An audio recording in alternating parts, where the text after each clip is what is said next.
Vino Fox, apostamos a este fenómeno que llamamos transición a la democracia, que quedó en una alternancia muy pobre. Yo creo que Fox traicionó claramente nuestro proceso, nuestra esperanza y su responsabilidad. O sea, como diría Fox a la historia, es un traidor a la democracia. Segunda idea, este fenómeno de empezar a construir transformaciones, pero ver que se reorganizó el sistema político. Y entonces aquel fenómeno de transformación política no sucedió porque Fox pensó que su trabajo era sacar el PRI de los pinos, pero no sacó al PRI de la vida política. Entonces cuando el dinosaurio estaba herido, le dieron respiración artificial, le dieron respiración boca a boca, y eso fue costosísimo al tiempo.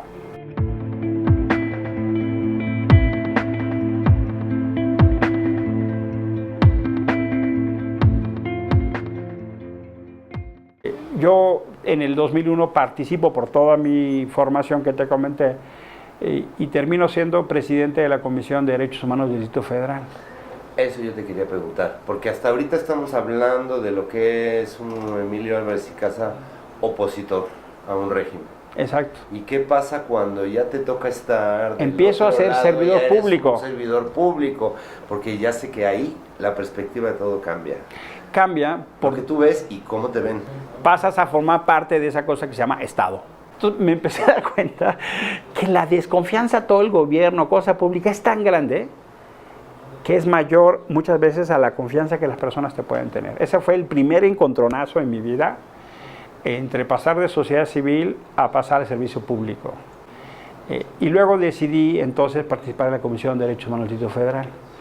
Ese fue todo un tema. Todo un tema porque tuve varios dilemas muy fuertes. A los 18, 19 días de que yo entré a mi oficina, encuentran sin vida a Digna Ochoa, en la oficina de mi primer visitadora, o sea, mi número 2, Pilar Noriega. Y ese fue un primer encontronazo con el gobierno de Andrés Manuel López Obrador. El gobierno de Andrés Manuel insistió que era un suicidio.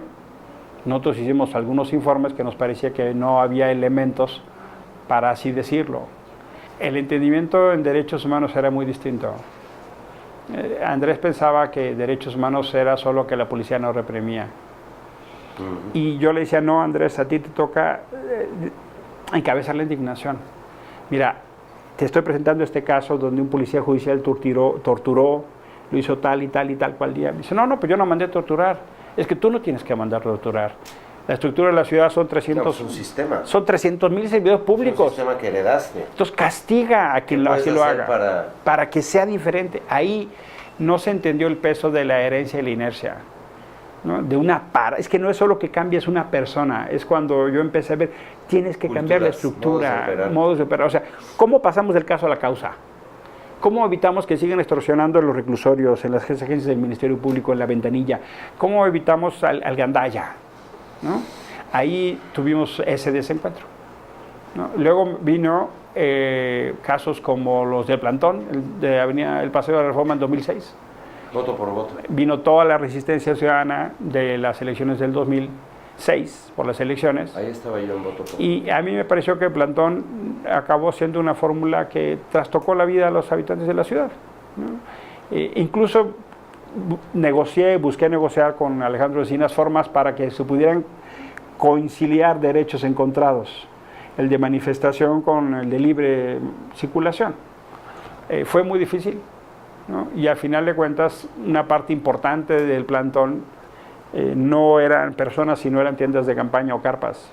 O sea, donde está la parte del Centro de Reforma, se entiende, hace un programa para mitigar el impacto económico, hace un programa de información. Recuerdo que un tema crítico de discusión fue para decirle, mira, si ustedes bloquean los pasos y pasa una ambulancia con un paciente y se muere, tú vas a ser responsable. Yo nada más quiero hacer saber eso. Podemos conciliar derechos. Entonces, manifiéstense, pero pongan las laterales libres y los cruceros libres. La comisión me obligó a desplegar al máximo mi capacidad negociadora.